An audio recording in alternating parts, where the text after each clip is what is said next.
Blessed Saturday mga Lods. So happy weekend sa inyong lahat. Yun, naka-rest day tayo ngayon. Pero bumisita lang tayo saglit dito sa farm.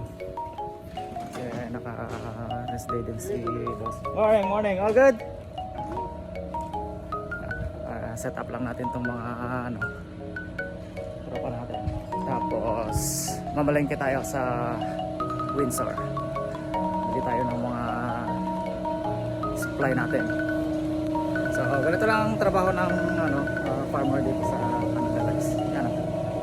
Ito mga 1 week old tong mga tanim natin ngayon. So third crop na to ngayong taon.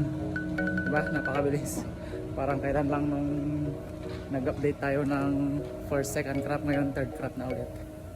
So ayan na sila, first week. So nung nakaraan 2 weeks bago tayo nag-start ng picking.